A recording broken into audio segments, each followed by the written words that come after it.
Hello and welcome to the third video on design analysis of a rivet joint. So in the second video, we took a real example to consolidate the introduction video on design analysis of a rivet joint. In this video, which is the third video, we are also going to take a different example altogether to consolidate the introduction video. Now, this question says two 12.5 millimeter thick plates are connected by a double riveted double cover butt joint. Using the Onwi's formula, select a suitable diameter of rivet and calculate the pitch if the permissible stresses are 112 meganewtons per meter squared, 80 meganewtons per meter squared, and 176 meganewtons per meter squared in tearing, shearing, and bearing respectively. Also, find the efficiency of the rivet.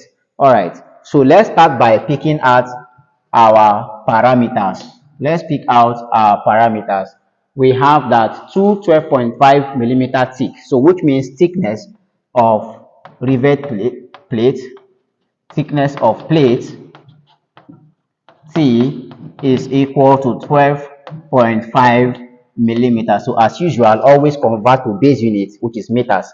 Hence, we simply multiply 12.5 by 10 to the power of minus 3 to convert it to meters. All right. Connected by a double riveted double. So whenever you hear double riveted, it simply means number of rivets is equal to 2. So number of rivet holes hole n is simply equal to 2. All right.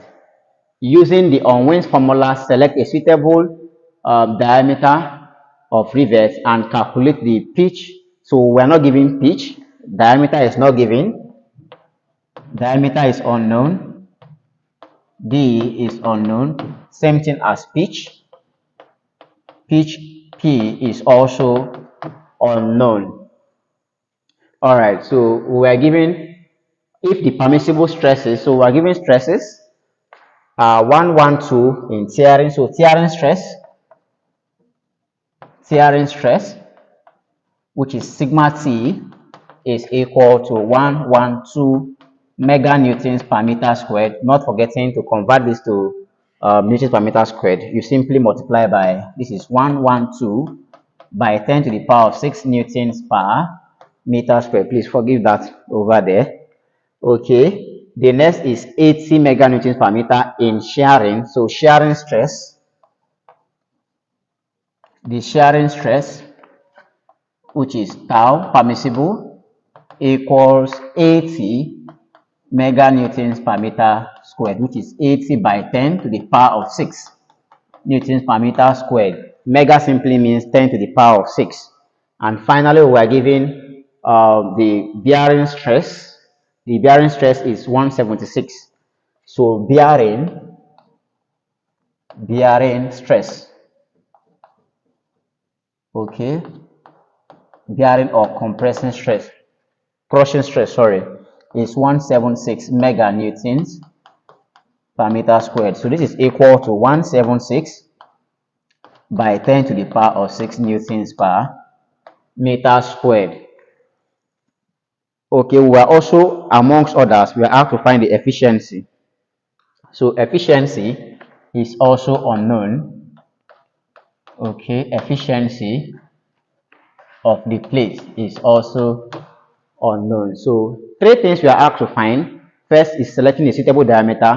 Second is to find the pitch. And lastly, we are to calculate the efficiency. Now, it was already made clear here using the Onwi's formula. I said this in the first video, okay, in the introduction video, that if you're not given a diameter, but you're given a thickness, then you can simply use the Onwi's formula to find the value of the diameter and vice versa. Now, the Onwi's formula, from Onwi's formula, we have two formulas for the Onwi's. Okay, from Onwi's formula, we have that diameter is equal to 1.91 root T when both D, which is diameter, and the thickness are in centimeter. So I explained this earlier in the first video. And again, D is equal to 6 root T when both diameter and thickness are in millimeter. So if they are in millimeter, that is to say, if the thickness is given in millimeter, you simply make use of this relationship to find what? The diameter. Or if the diameter is in millimeter, you also use this relationship to find the thickness. The same thing happens, but if the thickness is in centimeter, you simply use the first relationship to what? Find the diameter and vice versa. So you look to the given parameters. The thickness of plate is 12.5 millimeter. So which means the thickness is in millimeter.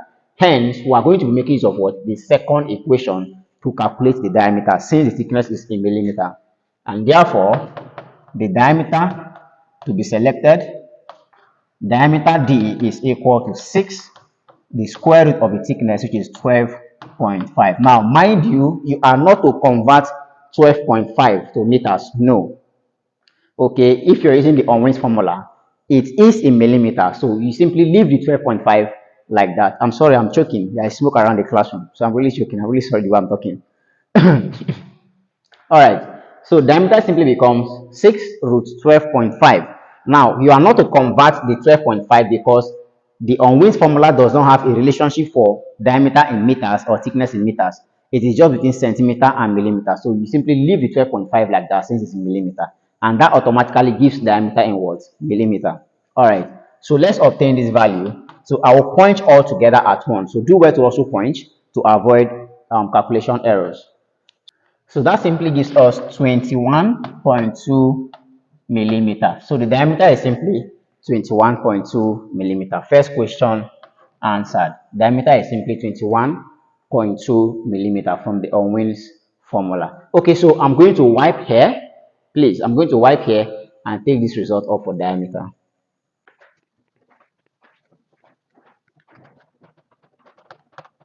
All right, so diameter is 21.2 millimeter. Now you can convert this to meters. This becomes 21.2 by 10 to the power of minus 3 in meters. Okay, you have this to be in meters. So this is our diameter. The next question is requiring us to find the pitch. Now, the only way to find the pitch is by now considering all the design criteria or design conditions. This first design condition, remember, is the tearing strength. So first is the tearing strength. So you design the strength of the rivet against tearing. And I said tearing strength, Ft is simply given as the tearing stress multiplied by the pitch minus diameter, which is the circumference of the hole, multiplied by the thickness of the plate. You simply have this. So tearing strength, Ft is equal to pitch, was not given in the question, we are asked to find the pitch. Okay, so but let's start with our tearing strength. Tearing stress, sorry. Tearing stress was given as 112 meganewtons per meter squared. So you have 112 mega is by 10 to the power of 6, okay, multiplied by pitch, unknown, minus diameter, which is 21.2 by 10 to the power of minus 3.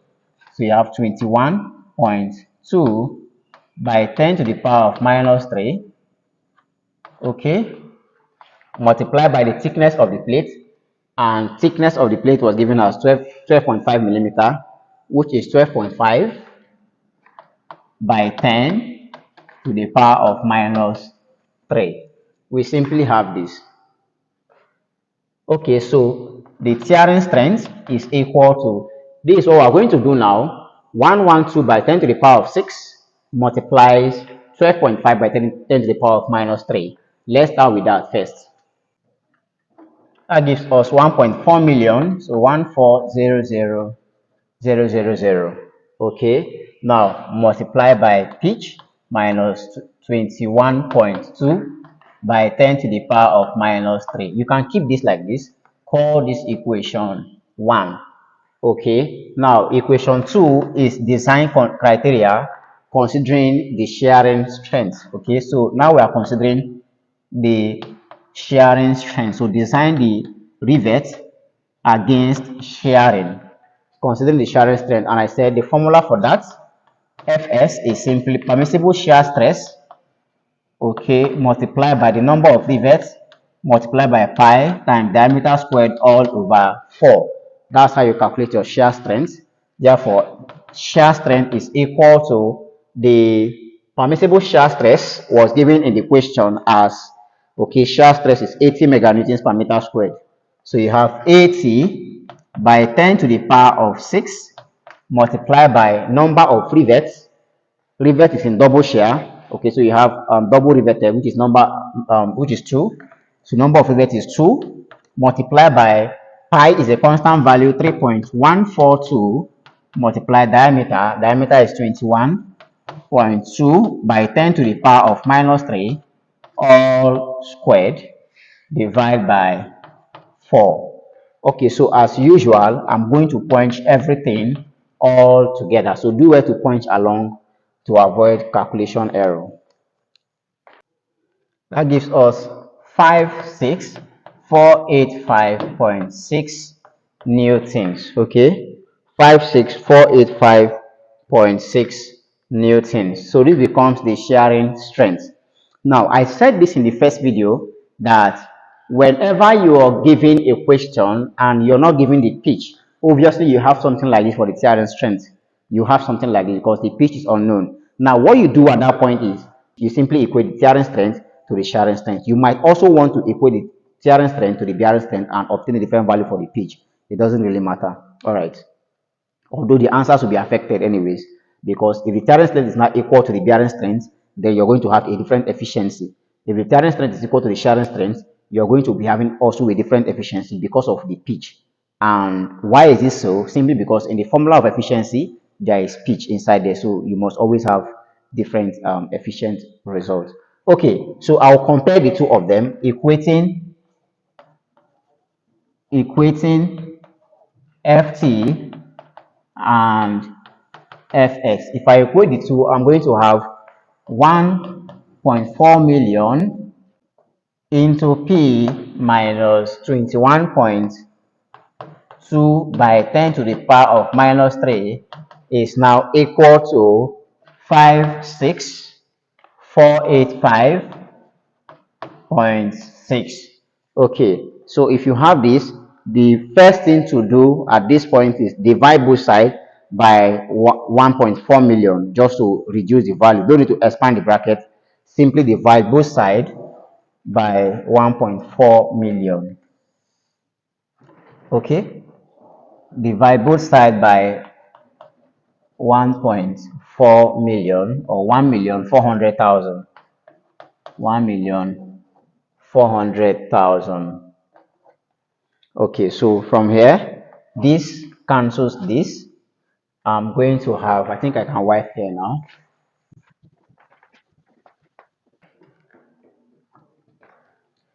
Alright, so since these are off, I simply have now P minus 21.2 by 10 to the power of minus 3, and this is equal to, let's obtain this division now, 56485.6 divide 1,400,000. That simply gives us 0.04. Okay, so we have 0.04. Now to find pitch, this simply implies that pitch is equal to simply same minus 21.2 by 10 to the power of 3 over here.